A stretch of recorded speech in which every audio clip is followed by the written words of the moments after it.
Hello guys. जय जवान जय किसान जय विज्ञान। तो कैसे हैं आप सब? उम्मीद अच्छे होंगे, आपका परिवार भी अच्छा होगा। तो हाजिर हूँ एक नए वीडियो के साथ जिसका आपको बेसब्री से इंतजार था। यह वीडियो आपके लिए बहुत ही लाभदायक है क्योंकि आप चाहे जिस चीज़ की भी तैयारी कर रहे हो, आईएएस की, पीसीएस की, या छोटे बच्चों की जो होती है राष्ट्रीय आविष्कार अभियान, अथवा जो राष्ट्रीय आय एवं योग्यता आधारित परीक्षा होती है, या यूपी टीईटी के लिए, यूपीपीएससी के लिए बहुत ही खास होने वाला है ये वीडियो। वीडियो को ध्यान से देखिएगा, इस वीडियो को स्किप मत कीजिएगा दोस्तों। यहाँ पर देखिए, इसको मैंने अपने हाथों से लिखा हुआ है।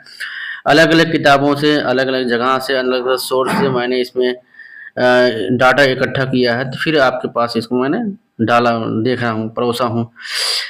तो यहाँ पर देखिए क्या है, प्रमुख क्रांतियां और उनके जनक, यानी कि जो भी क्रांतियां हुई हैं आज तक, अभी तक, उनके क्रांतियां कौन कौन सी क्रांतियां हैं, उनका क्षेत्र क्या है, उनके जनक कौन है, उनके प्रवर्तक कौन है, उनकी समयावधि कौन है।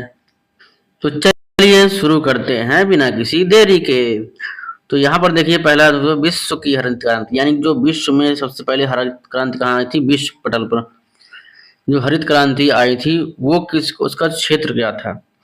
उसका क्षेत्र था दोस्तों फसल उत्पादन। जो हरित क्रांति आती है, हरित क्रांति आई थी, उसका क्षेत्र क्या था? फसल उत्पादन। और फसल उत्पादन जब इस क्रांति आई थी, कब से कब तक आई थी, उसकी समयावधि देखिए, 1960 से लेकर 1980 तक आई थी। लगभग 20 साल तक ये क्रांति चली थी। और इसके जनक कौन थे, इसके प्रवर्तक कौन थे? Norman Borlaug. जी हाँ दोस्तों, ये एक कृषि वैज्ञानिक थे, नॉर्मन बोरलॉग जी। तो उसी तरह से, उसी से प्रेरित होकर अपने भारत में भी हरित क्रांति शुरू हुई थी। तो भारत की हरित क्रांति ये भी उसी संबंधित था, फसल उत्पादन से। तो इसके जनक कौन थे? M S Swaminathan. ये भारत में कृषि वैज्ञानिक थे दोस्तों, एम एस स्वामीनाथन जी। तो एम एस स्वामीनाथन जी जब शुरू किए थे, कब से कब तक शुरू किए थे? 1965 से लेकर 1970 तक, यानी 5 साल तक जो है ये क्रांति चली थी। क्योंकि ऑलरेडी 20 साल तक वो क्रांति चली थी पूरे विश्व भर में, तो विश्व भर में चली थी तो भारत में भी चला रहा होगा। इसलिए जो एम एस स्वामीनाथन जी, वो क्रांति जो 5 सालों तक चलाए थे,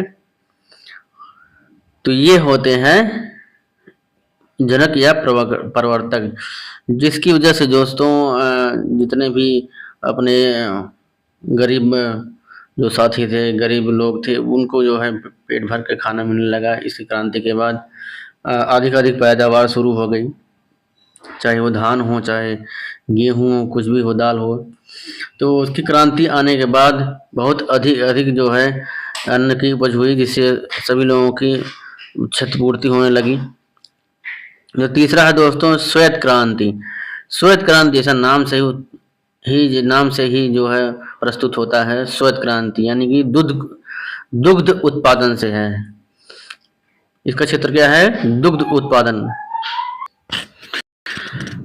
तो दोस्तों जो है श्वेत क्रांति थी, ये इसका क्षेत्र क्या था? दुग्ध उत्पादन। और इसके जनक कौन थे, परिवर्तक कौन है?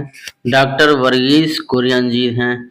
1970 से 1996 तक, वाह वाह, ये 16 साल तक चली थी। 1970 से लेकर 1900, गलत बोल दिया मैंने। तो दोस्तों जो श्वेत क्रांति थी, दुग्ध उत्पादन क्षेत्र है उसका, तो इसके जनक प्रवर्तक कौन है? डॉक्टर वर्गीस कुरियन। और ये क्रांति कब से कब तक चली थी? 1970 से लेकर 1996 तक। वाह वाह, बहुत लंबा चला था समय किया। तो ये जो है दोस्तों, अगला देखते हैं। चलिए अगला है नीली क्रांति।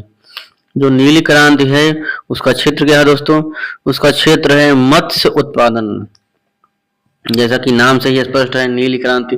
नील कैसे होता है? समुद्र होता है, तो समुद्र में मछलियां पाई जाती हैं, तो उसी हिसाब से इसको बनाया गया नीली क्रांति। नीली क्रांति क्या है? मत्स्य उत्पादन, यानी कि इसका क्षेत्र क्या है? मत्स्य उत्पादन है। और इसके क्षेत्र के प्रवर्तक कौन थे? अरुण कृष्णन और हीरालाल चौधरी जी थे। और ये क्रांति कब से काफी लंबी चली थी, 1973 से लेकर 2002 तक चली थी। वाह वाह, बड़ी लंबी क्रांति चली थी दोस्तों। तो ये है नीली क्रांति। अगला है, पांचवा है दोस्तों पीली क्रांति। देखिए दोस्तों, यहाँ पर मैं जो क्रांति जिस तरह की है, जैसे जो क्रांति जिस तरह की है, उस क्रांति को मैंने उसी रंग से ही लिखा हुआ है, उसी कलम से लिखा हुआ है। अब चूंकि श्वेत क्रांति के लिए अगर सफेद पेन चलाते तो उस पर दिखता नहीं, इसलिए मैंने इसको नीला कर दिया। तो यहाँ पर दोस्तों पांचवी है पीली क्रांति। पीली क्रांति क्या है, किससे संबंधित है? तिलहन से, तिलहन उत्पादन से संबंधित है। तो जो पीली क्रांति दोस्तों है, इसके जनक कौन थे, प्रवर्तक कौन थे? सैम पित्रोदा, सैम पित्रोदा थे। और ये क्रांति कब से कब तक चली थी? 1986 से लेकर 1990 तक चली थी। 1986 से लेकर 1990 तक लगभग जो है ये 4 साल चली थी। कितने साल तक चली थी? 4 साल तक। अगला है दोस्तों भूरी क्रांति। अगला क्या है? भूरी क्रांति। तो भूरी क्रांति किससे संबंधित है? उर्वरक उत्पादन से संबंधित है, उर्वरक के उत्पादन से संबंधित है। तो हीरालाल, एक जनक कौन है? हीरालाल चौधरी थे। इसके जनक कौन थे? हीरालाल चौधरी जी। और ये 1970 के दशक में ये क्रांति चली हुई थी। अगला है दोस्तों गुलाबी क्रांति। देखिए मैंने इसको गुलाबी कलर से लिखा हुआ है, गुलाबी क्रांति। तो गुलाबी क्रांति किससे संबंधित है? प्याज व झींगा के उत्पादन से संबंधित है। गुलाबी क्रांति किससे संबंधित है? प्याज व झींगा के उत्पादन। झींगा एक मछली होती है, बहुत छोटी मछली भी होती है, जो ताजे मीठे पानी में पाया जाता है। तो अगला है दोस्तों, तो गुलाबी क्रांति के जनक कौन थे? दुर्गेश पटेल जी थे, दुर्गेश पटेल जी थे। तो ये क्रांति कब से कब चली? 1970 में चली थी। ये भी उसी समय जब भूरी क्रांति शुरू हुई थी, उसी समय ये भी क्रांति शुरू हुई थी। 1970 में ये शुरू हुई थी। तो अगला है दोस्तों लाल क्रांति। लाल क्रांति जैसे नाम से ही स्पष्ट है, लाल क्रांति। लाल टमाटर कैसा होता है? लाल होता है। मांस भी कैसा होता है? जो मांस होता है वो कैसी होती है? लगभग लाल ही होता है वो भी। तो उनको देख करके ये नाम रखा गया है लाल क्रांति। तो लाल क्रांति किससे संबंधित है? टमाटर और मांस के उत्पादन से संबंधित है। जिसके जनक कौन है दोस्तों? जिसके जनक कौन थे? विशाल तिवारी जी थे। और ये 1980 में शुरू हुआ था, 1980 में शुरू हुआ था। स्वर्णिम क्रांति। अगला है स्वर्णिम क्रांति। स्वर्णिम क्रांति का मतलब दोस्तों ये किस क्षेत्र से संबंधित है? स्वर्णिम क्रांति है फल एवं शहद से, यानी फल जो होता है, जो भी फल है वो और शहद से। तो इसके जनक कौन थे? निरपेक्ष तुतेजा थे, निरपेक्ष तुतेजा थे। और निरपेक्ष तुतेजा जी ये स्वर्णिम क्रांति कब से कब तक चला? से 1991 से लेकर 2003 तक, यानी कि ये बच्चों चला था 12 साल तक चला था। कितना? पूरा मान लीजिए 12 साल चला था ये। अगला है दोस्तों रजत क्रांति। रजत क्रांति किससे संबंधित है? अंडा उत्पादन से। रजत क्रांति यानी कि अंडा किस कलर का होता है? सफेद होता है। तो सफेद क्रांति एक बार हो चुकी है, इसलिए इसका नाम क्या रख दीजिए? और चांदी क्रांति, रजत क्रांति। इसके जनक कौन है? इंदिरा गांधी व डीवी कुरियन। देखिए इंदिरा गांधी के नाम क्यों आया? क्योंकि इंदिरा गांधी के समय में ये चला था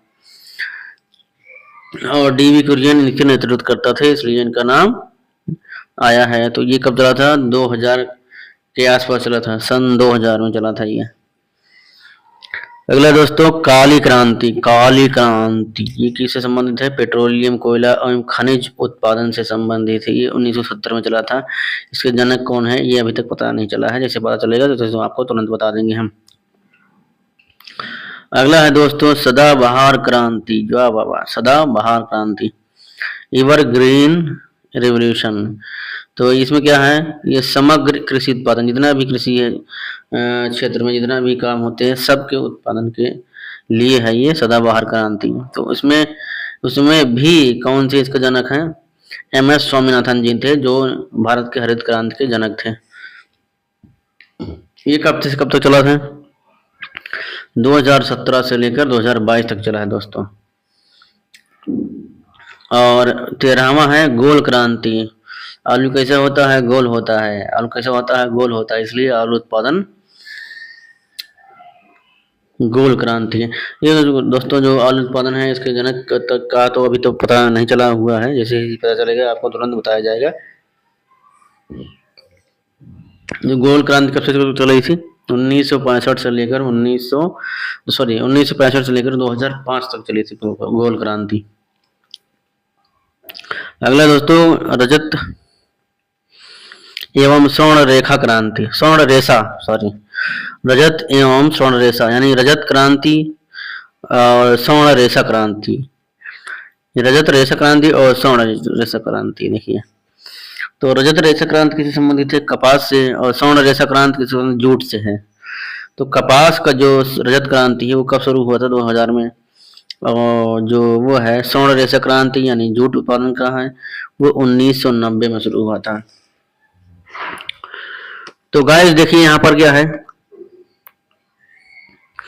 ये सब जो हरित क्रांति, ये भी क्रांतियां हैं दोस्तों, ये किसी न किसी क्षेत्र से संबंधित होती है और इनका मुख्य उद्देश्य यही होता है कि उस क्षेत्र में, जिस क्षेत्र में क्रांति हो रही है उस क्षेत्र में जो है अधिक से अधिक पैदावार उत्पन्न करना, अधिक से अधिक अनाज उत्पन्न करना, अधिक से अधिक पैदावार उत्पन्न करना, अधिक से उसका उत्पादन करना होता है।